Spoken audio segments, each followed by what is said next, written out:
There are some journeys that begin long before the plane takes off.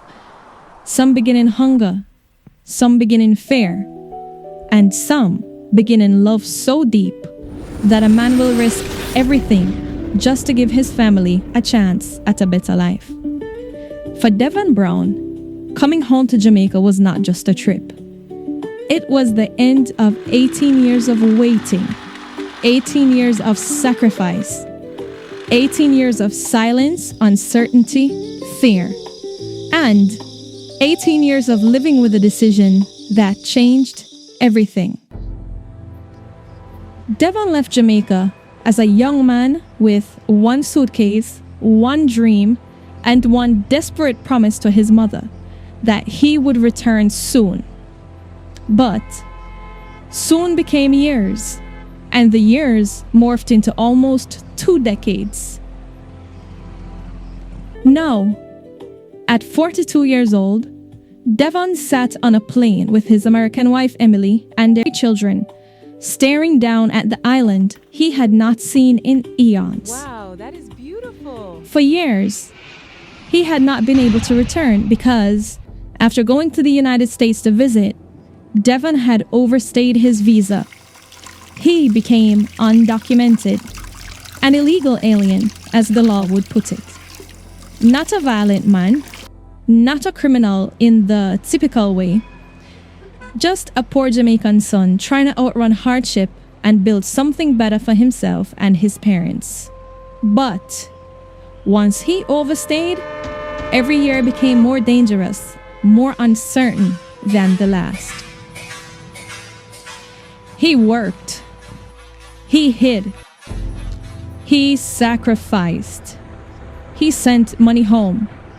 He missed funerals, birthdays, Christmases, Easter mornings, and the whole time, he carried the weight of knowing that he had to outdo Job in the patience department, even if it meant riding every donkey that was ever born. Because if he left America too soon or got caught up, he would be between a hard place and an even harder one. Is that it? Emily asked Devon.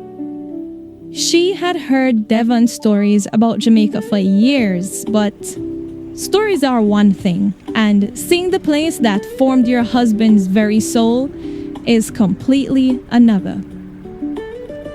The children were curious, restless, excited, but Devon's mind was somewhere else entirely. He was remembering the mother who sent him off with hope in her eyes, and the fact that she would not be there to see him return. The Jamaican air hit them all at once, warm, bright, alive. Even the children noticed the difference immediately. This was not Georgia. This was not suburbia. This was not the carefully manicured, curated world they knew.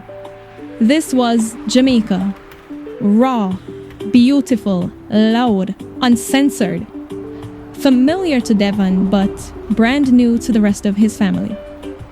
And for a moment, Devon did not look like a husband or a father. He looked like a prodigal son trying to hold himself together and not fall apart. As they drove west towards Westmoreland, Devon slowly began to narrate the island to his children. He pointed out breadfruit trees, rivers, the various shops, and houses tucked into the hills.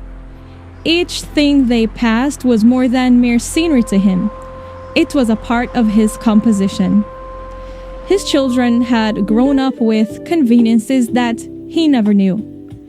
Air conditioning, packed lunches, safe neighborhoods, multiple pairs of shoes, birthdays replete with revelry and gifts, and a refrigerator full enough to waste food at will. So when Noah finally asked if he had really been poor, Devon answered with honesty. Yes. He had been poor enough that one good meal felt like a celebration.